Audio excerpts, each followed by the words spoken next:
This is another one of my ABS siphons. Technically, it's not a complete ABS above bed siphon, because what I'm doing is I'm replacing one of my bell siphons that was not working properly, and so it is plumbed out on the underside for a bell siphon. But I'm using this ABS siphon and miniaturized to fit into a 4-inch drain pipe, or 4-inch gravel guard with a drain in the center. But the challenge here was that it was only about a 8-inch deep grow bed. It's one of these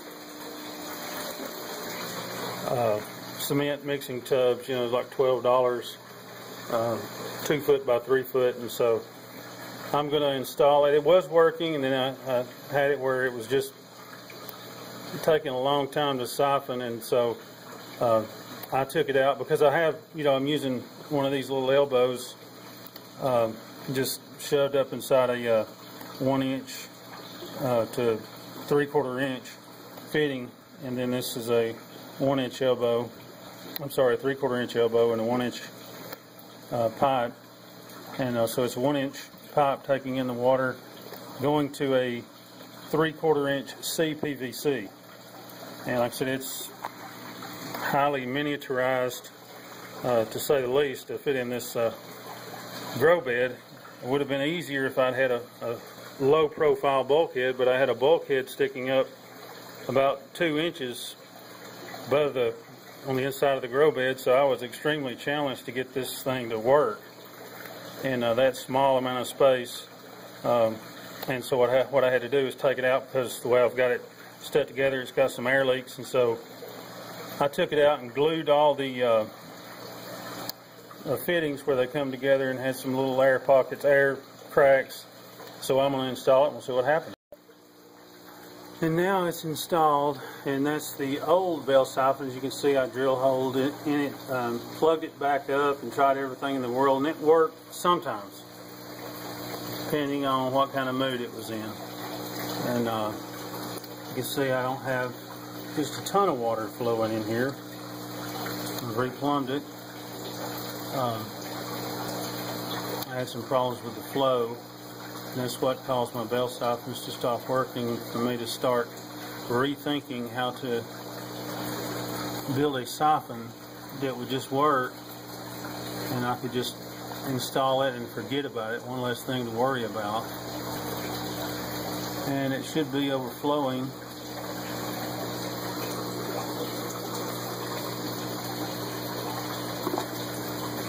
This is plumbed out on the underside and it's starting to siphon now. It is plumbed out on the underside for a bell siphon. I don't know I doubt that has anything to do with it, because this siphons just seem to work as above bed siphons, ABS siphon. You can see this is a center drain. My other ones are designed just for ease. The drain is over to the side, so I had quite a bit of challenge getting this one to work. You saw how miniaturized it was.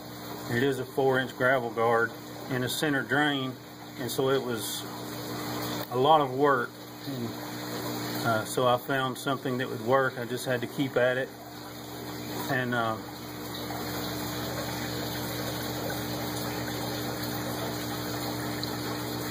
so it's a 1-inch pipe to a 3/4 inch CPVC, and it worked just fine.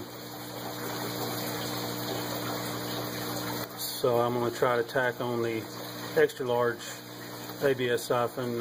If I can figure out how to splice videos on YouTube, I'll add that to the end of this. Now I have a small, medium, large, and extra large, from a small to at least a 4 foot by 8 foot grow bed. But I just wanted to demonstrate that it does work, just with no pipe underneath it, just absolutely dropping straight down into the bucket. All of the scientific components to the siphon are above the bed.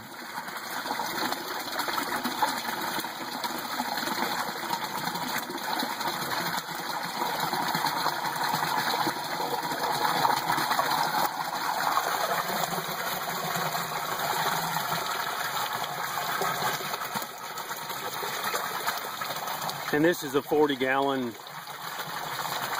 tank that I got just to experiment with.